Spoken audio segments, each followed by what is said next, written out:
Empire State Building. It was an absolute fucking beatdown. Let's just say this, grappling, settled. Go, go, go! And it's pretty heartbreaking. He was winning that fight. One mistake might have cost him a contract.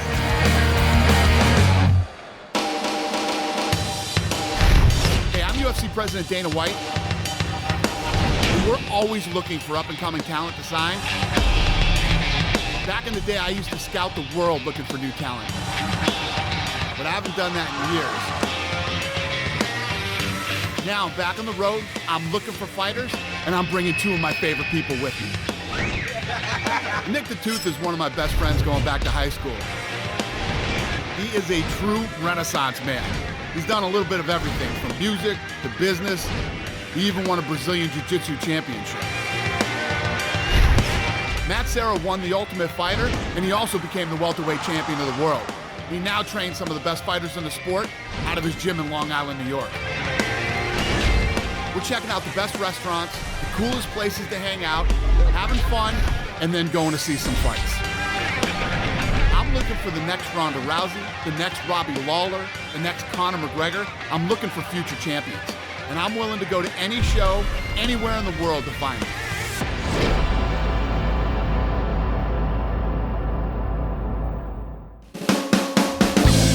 On this episode, we're headed to Kansas to do a little farming, herd some buffalo, and go to a fight. Then headed back to Vegas to meet up with Criss Angel. Matt's gonna ride an off-road race, and we're gonna check out the Mickey Gall fight. I am looking very forward to this trip. Before we left for Kansas, there was one crazy thing that I wanted to do to cross off my bucket list. One of the things that I've always wanted to do, I don't know why this is twisted, but I've always been fascinated when I see these guys on YouTube getting tased. He has an obsession with getting tased, so we're getting tased. It's not something specifically you go to Vegas. What do you want to do in Vegas? Hey, how about we get tased?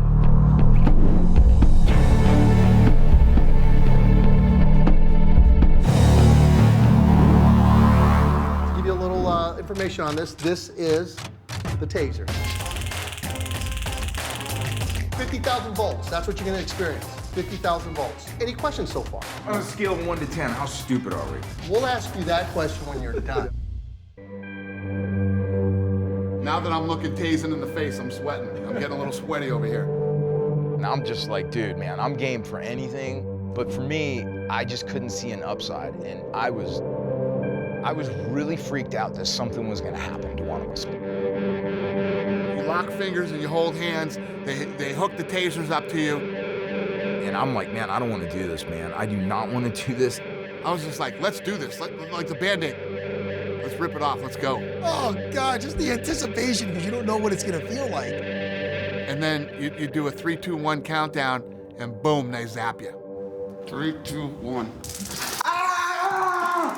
Ah! Please stop it! Ah! Please There you go. stop.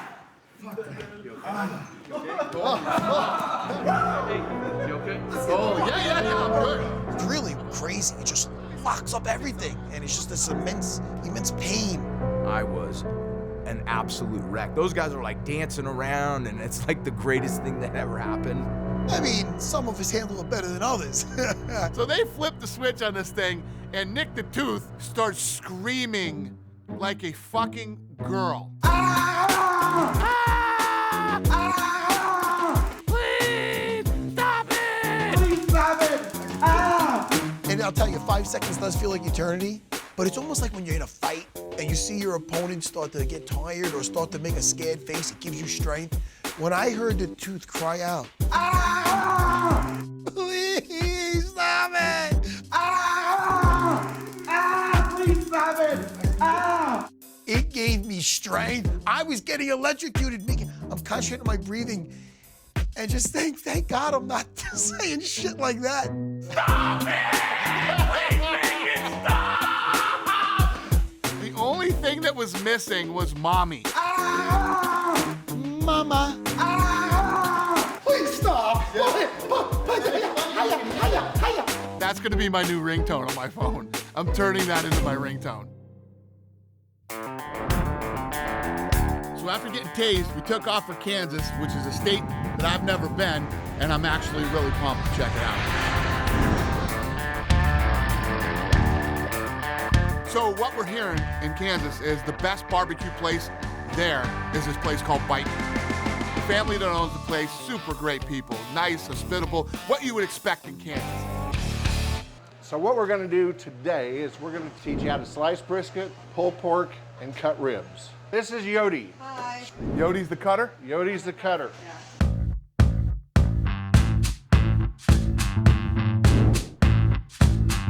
This fucking pork is so hot. And she's just ripping this stuff apart. And she grabbed it before I did. She started it before me. I'm wearing the plastic gloves. It's so hot that the plastic gloves kind of melt to your fingers. It's really that hot? No, it's not hot. I need some gloves. The gloves are all like hard now. You've mastered the pork. All right, on to the brisket. Onto the brisket. I think I lost 3 layers of skin, but what is that? That's brisket. What do you think, Nick? Looks so not good. So Nick, the vegan weirdo, is having trouble even being back in this room. If you don't eat one particular food product, Dana thinks you're a vegan. So no, I'm not a vegan. I'm a vegetarian. It's like a fucking nightmare for the tooth. The barbecue place backstage, no freaking offense, but that was one of the most disgusting things I've ever smelled. I almost started throwing up. I almost started gagging. And I didn't want to touch it. It was disgusting. It reminded me something out of Walking Dead. Don't cough on the brisket. Watch that thumb though, that. Now get your thumb out of there. Mess up their meat with your thumb getting cut off. Well, you're not slaying a wild boy, you're cutting a piece of meat. It took you longer than that to put your friggin' gloves on. So when you smell that, doesn't smell good to you, like you want to eat that. I almost threw up. Just see the ligaments and the blood and then he started eating it. It's just absolutely disgusting. Nick, show Nick. Want to try this? I did want to play a prank on Matt. I'm gonna make Matt's meal. I wanted to serve Matt my favorite dish, French fries a la tooth. He's gonna love it. Now hold on. What did I tell you? Is this your only tooth? Uh-oh. I mean, look, I'm all for a good joke, but now we're wasting food. Could you keep this thing away from me? This ain't sanitary. This whole thing, I gotta throw this in the garbage now. This is good food. They're making me a nice meal. And now what? Now I'm gonna eat around with a cut around where you had your nasty tooth? Oh, thank you so much. You're welcome, and I'm not gonna drop it. There's no teeth in this one, is there? No. Oh, thank you. So we wanted the full Kansas experience, so we're gonna become farmers for the day, and I had no idea what to expect. Welcome here, and we can show you the steps on how we milk a cow, and we'll do them by hand. We're going to do it the old-fashioned. He can't wait to get his hand on those. What do they call them? Udders. He was like, antlers. Matt grew up on a farm. Okay. In New York. Usually when you go up to a cow, you always kind of let them know you're coming. Nice. So you kind of go up to them and kind of rub them a little bit. Then they come along and just start squirting milk into the Look at that. into their buckets like this here. Go to And you can it's feel your how- birthday. you can feel- Grab the udders, grab the udders. You grab the udders and they're like warm and like leathery and then you like pull the udders and you start milking the thing. To each their own, but the tooth was mighty at home with those udders in his hands. Grab those antlers, Tooth. You gonna start talking dirty to the cow? Nick gets in there, grabs the udder, and squirts it in his mouth and all over his face. Straight out of the tap. Don't let that fucking cow catch anything from you. Nice. Good, man. Bro. How fucking gross is this guy? Good, Tooth. Good. Now they want us to take the babies, and we're gonna feed the babies the milk that the mother just produced. You're training that one. Come on, isn't it? come on. Nice. You like that? I see the cutest and the cleanest one, okay? I'm like, that's my cow. And he is the most aggressive one there. He starts headbutting me in the leg, starts dragging me around the fucking farm, pulling me. What? The hell? I picked the cute one. Look what happens. I was hoping the calf was gonna take a big bite of his balls. All fun and games till you're a unit. Then when we're done with the baby cows, we gotta go over to the chicken coop. They had us trying to capture the chickens, you know, to transfer them over. We gotta bring them to another part of the farm. Get in there, motherfucker! Like 3 morons.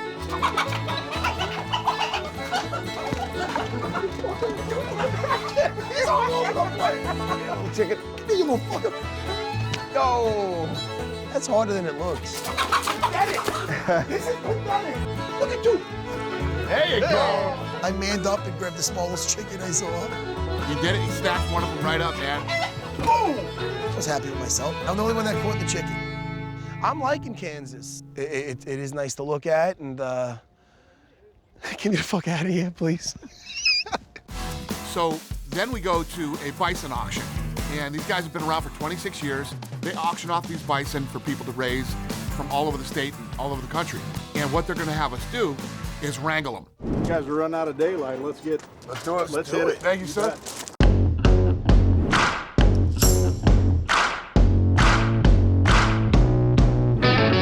Running them from pen to pen, we have to sort them. I had to basically open up a cage and put them in there.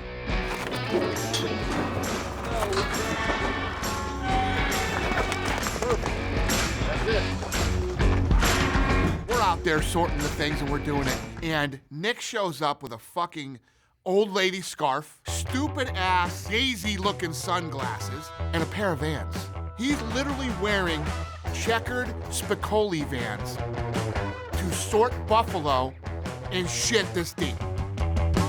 The Tooths guy has his own fashion sense, you know, which is unique to him. He has a bunch of pairs of women's sunglasses. I don't think he has one pair of glasses that are for men. That's his thing. Not that there's something wrong with that.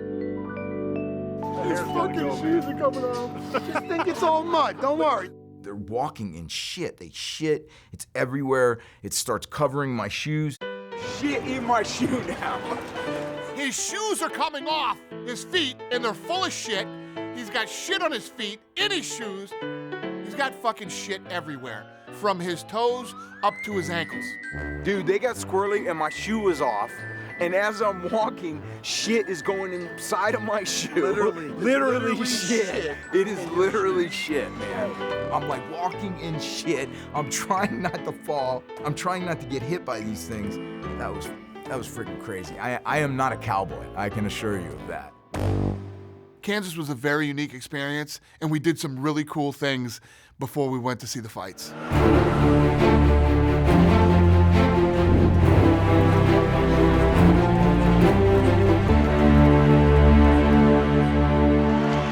Oh, this is nice.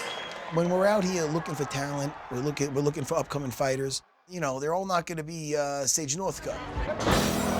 Okay. Taco slam. Bad news is he went for a shitty escape and he got it. You're gonna have to go through some lemons, you know? So a lot of guys are gonna be lacking technique. There's gonna be a lot of shows that are not gonna have anybody we're interested in. The loss of position is just, is brutal. His hair isn't even fucked up yet. Get off the ground.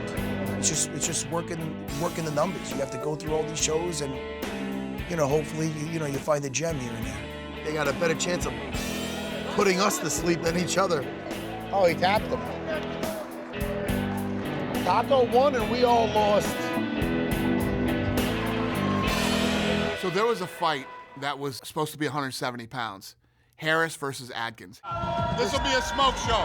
First round smoke show.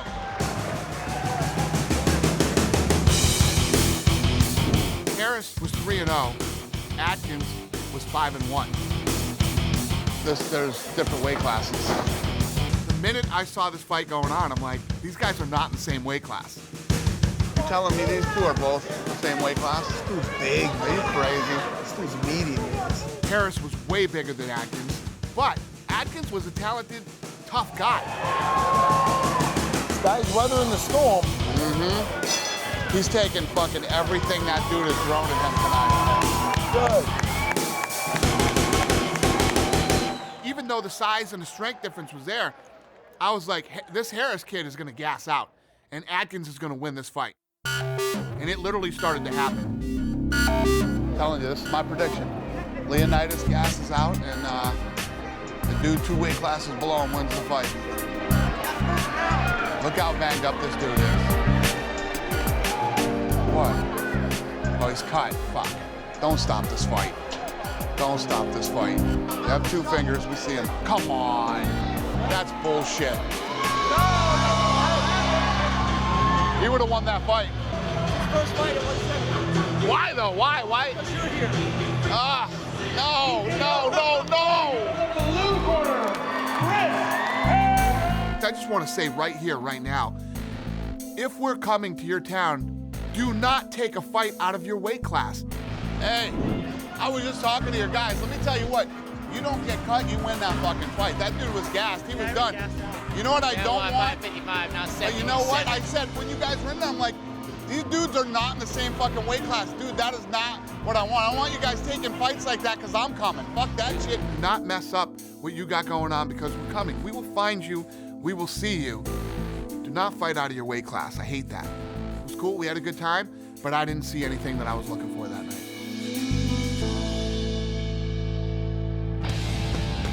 In Vegas, I arranged for Matt to ride shotgun in an off-road truck race with one of my longtime, really good friends, 7-time national off-road race champion, BJ Baldwin.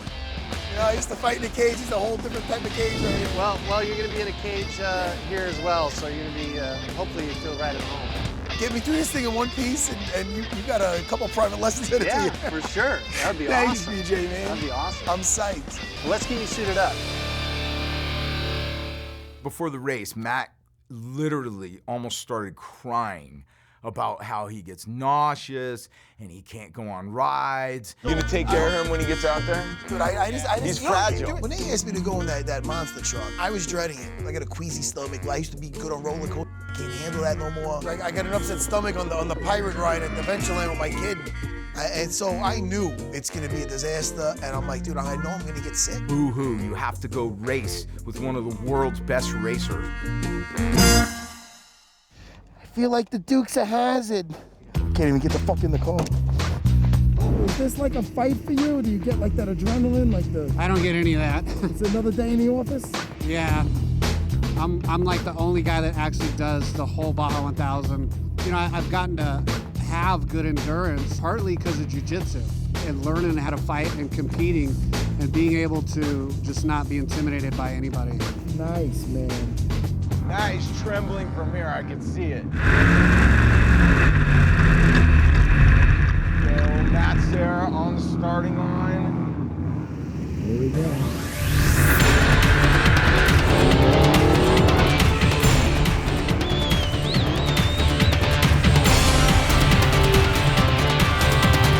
This thing went for like maybe 20 minutes or even 30 minutes. I mean, I'm still smiling.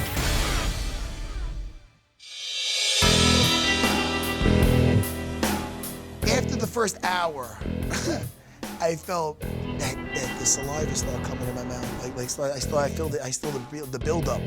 Like, hey, you know, I'm gonna vomit. Getting out of the truck was not an option. I'm in the middle of the desert. I'm gonna cost them the race. I can't do that. Dana and the Tooth are never gonna let me live it down if I get out of that truck. So I have to man up. So I end up lifting it up a little bit, just being like. I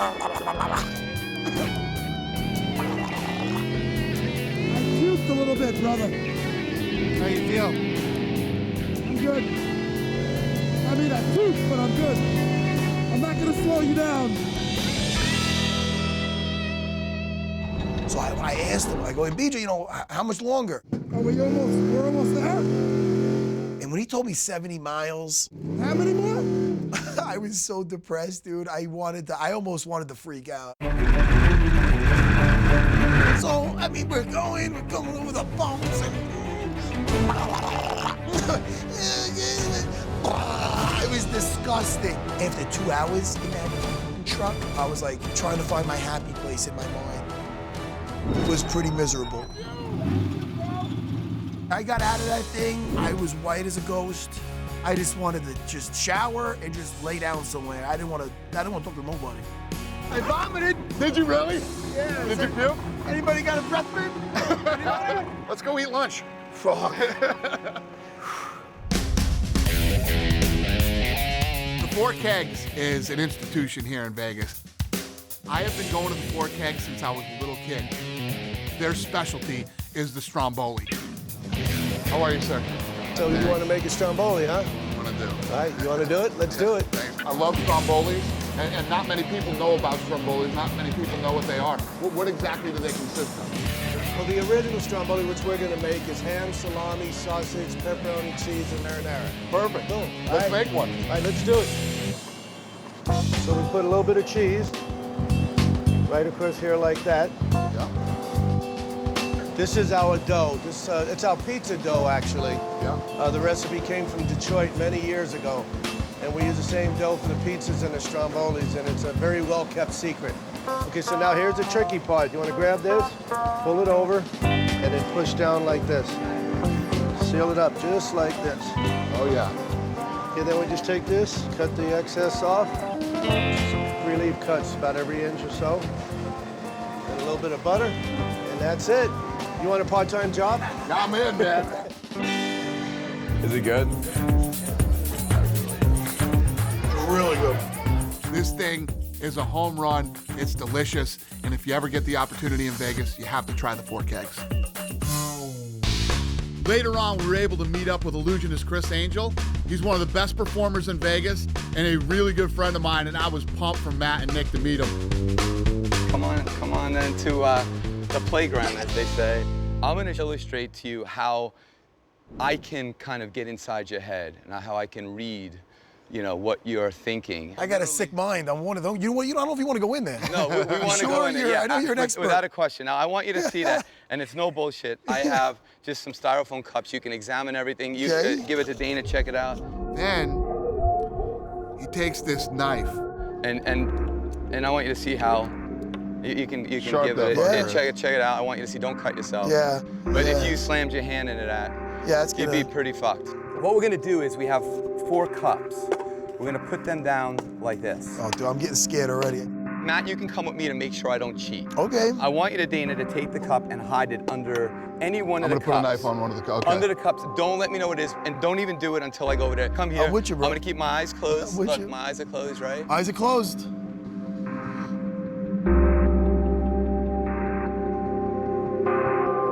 All right, brother, we're ready. You good? Yep. All right. So, everything fair so far? Fair, Okay, yes. there's no way in hell I know Nothing. what cup it's under. No. As a matter of fact, I'm not even gonna look at the cups. So this is what I want you to do. I just want you to take your hand and place it on my bicep, okay? I'm gonna put my hand over this cup here, and I'm just gonna go right through the cups. I'm not even really looking at them. And I'm just gonna go, and I'm gonna go, and I'm gonna go, and... I'm nervous. Okay. All right, so it's 50-50. He was reading my muscle reactions to determine where Dana had placed the knife. Ah, you What are you gonna do that to me? It was kind of freaking me out because you know the guy knows what he's doing, but what if he did? I mean, you don't want to see him put his hand through a knife. I mean, God forbid. This is not magic. This really is a demonstration of the mind and being able to read telltale signs and see what somebody's thinking by how they're reacting and how they're engaging in your muscle, you know, and being able to read those little signs. Like you set a pattern, you know, for me. Your phone? Oh, sorry. Yeah, my phone. This is the mental power of Nick the Tooth. Best friend, bro. Okay, my best friend. Looking out for me.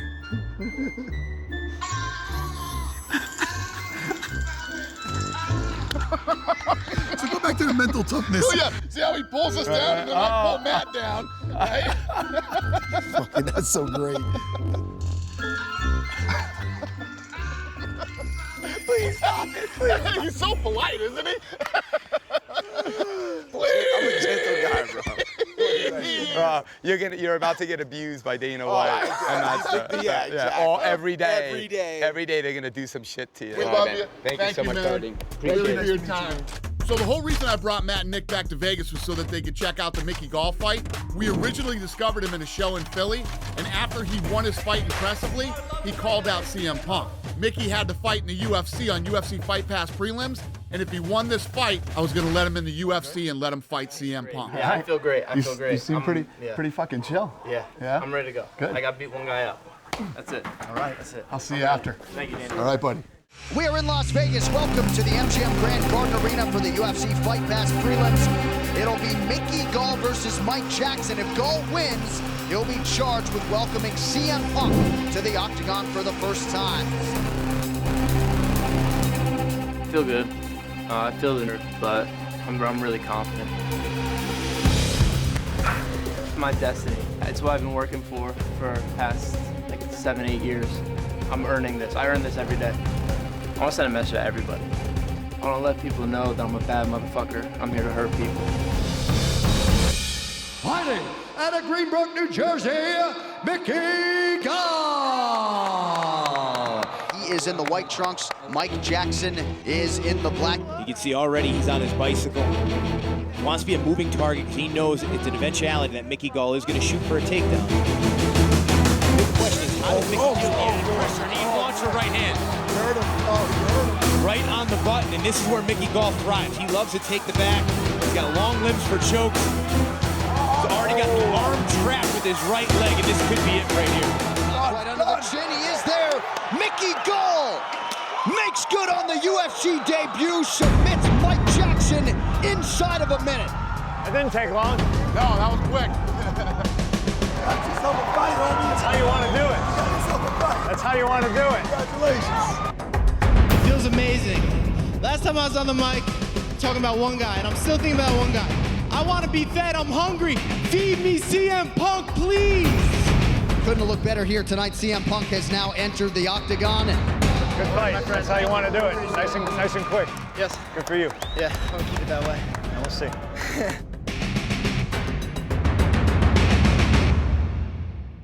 This was actually a really unique trip.